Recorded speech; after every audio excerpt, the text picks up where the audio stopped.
भोजन मतलब 56 भोग, तरह तरह का भोजन।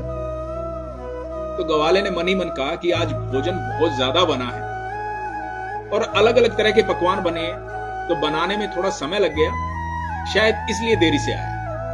तो उसके मन की शिकायत दूर हो गई। फिर भी उसने कहा कि आज कोई आदमी दिखाई नहीं दे रहा जो भोजन लेकर आया। कहीं ऐसा तो नहीं कि ठाकुर खुद भोजन लेके आए?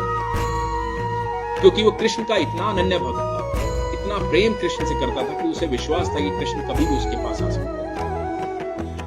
तो जब उसने आराम से भोजन किया, उसकी तृप्ति हुई, तो वो लाल कपड़े में सारे बर्तन बांध करके शाम को पहुंचा पुजारी जी के पास और पुजारी जी को जाके बोलता है, पुजारी जी आज आपका कोई बंदा भोजन देने नहीं आया, मुझे लगता है कि आज ठाकुर जी खुद भोजन देने आए।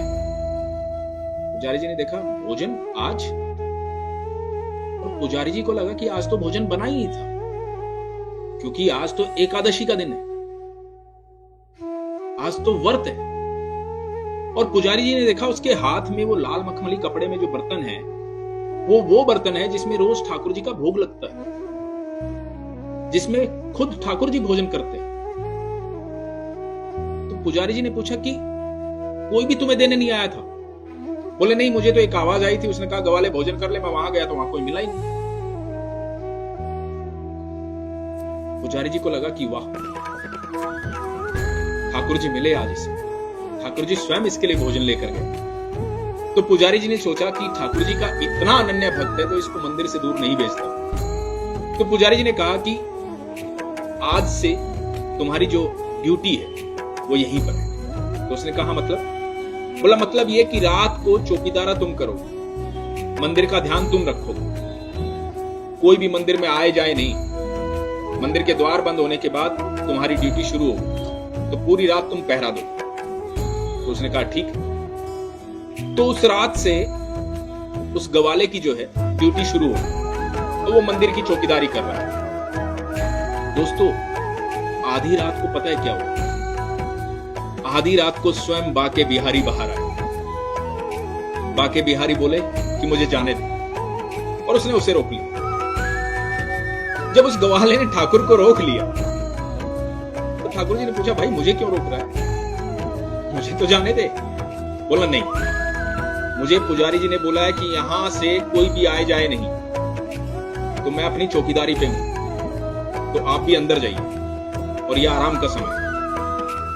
ठाकुर जी ने कहा भैया मुझे तो निधि बन जाना है, ये तो सदियों से मैं जाता आ रहा हूं, तो वहां जाने से क्यों रोक रहा है? तो बोला नहीं, आप नहीं जा सकते, आप अंदर जाइए। अब ठाकुर जी ने सोचा कि जो मेरा भक्त है बहुत ईमानदार है। अब क्योंकि ठाकुर जी तो बड़े चालाक हैं, सबको पता है। ठाकुर जी ने मोह लिया उसे, बोला कि अच्छा ऐसा करो कि तुम मेरे साथ चलो और कुछ समय वहां रह करके वापस आ जाएंगे। जब मैं यहां नहीं होऊंगा तो तुम चौकीदारी किसकी करोगे? अब वो मान गया, वो ठाकुर जी के साथ चल दिया। अब निधिवन गए और ठाकुर जी अंदर चले गए और ये बाहर निधिवन के बैठा रहा। सुबह होने वाली थी, इसे चिंता हो रही थी कि ठाकुर जी अभी मंदिर वापस नहीं गए तो पुजारी जी आने वाले होंगे, मंगल आरती का समय होने वाला। तो ये आवाज देने लगा। तुरंत ठाकुर जी आए। ठाकुर जी बोले इतनी आवाजें क्यों दे रहा है भाई, समय हुआ, चल चलते हैं। और ठाकुर जी इसके साथ वापस मंदिर आ गए।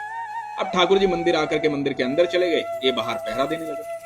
कुछ ही देर बाद पुजारी जी कुछ लोगों के साथ वहां आए, मंगल आरती का समय था। तो पुजारी जी अंदर जाने लगे तो इसने पुजारी जी को रोक दिया कि रुकिए, आपको अंदर नहीं जाना है अभी। तो पुजारी जी ने कहा क्यों? तो इसने कहा कि देखिए अभी नहीं जाना है। तो पुजारी जी ने कहा भाई मंगल आरती का समय हो रहा है, मुझे अंदर जाने दो। बोला नहीं, अब मैं आपको बता ही देता हूं। रात को ठाकुर जी बाहर आए थे, मेरे को लेके निधिवन चले गए, वहां अंदर जाकर के सारी रात रास किया उन्होंने, अभी अभी आए थोड़ी देर पहले। भैया थोड़ा आराम करने दो उन्हें, सारी रात के जागे हूं, तो अभी आप बैठिए। अब पुजारी जी को लगा कि भाई इस आदमी को ठाकुर जी दिख सकते हैं, इसका भोजन लेके आए थे और ये कह रहा है कि कल रात को ठाकुर जी आए थे, तो इसकी बात माननी पड़ेगी। यकीन मानिएगा दोस्तों, पुजारी जी सब लोगों के साथ वहीं बैठ गए और सुबह हो गई। जब धूप निकल आई, सूर्य अपने प्रकाश पर आया, तब पुजारी जी ने इशारा किया कि अब, तो उसने कहा हाँ, अब थोड़ी नींद पूरी हो गई है, आप जाके पूजा कर सकते हैं। तब से लेकर आज तक कभी बांके बिहारी के मंदिर में मंगल आरती नहीं होती। सिर्फ एक दिन मंगल आरती होती है, वो है जन्माष्टमी का दिन, बाकी कभी मंगल आरती नहीं होती, क्योंकि वहां का एक समय है 9 बजे से 12 बजे सुबह वहां दर्शन होते हैं। तो ये है करिश्मा ठाकुर जी का, बांके बिहारी का। बांके बिहारी कभी भी अपने भक्तों के पास कभी भी आ सकते हैं। आपका विश्वास है तो वो कभी भी आ सकते हैं, वो बिल्कुल जीवंत हैं। ये वृतांत है उनका, उन्होंने गीता में भी कहा है, उन्होंने अपने बातों में भी कई बार कहा है कि वो कहीं भी हो ना हो, लेकिन वो वृंदावन में जरूर हो। तो आप जब भी बांके बिहारी को दिल से याद करेंगे वो आपको मिलने जरूर आएंगे। हरे कृष्ण।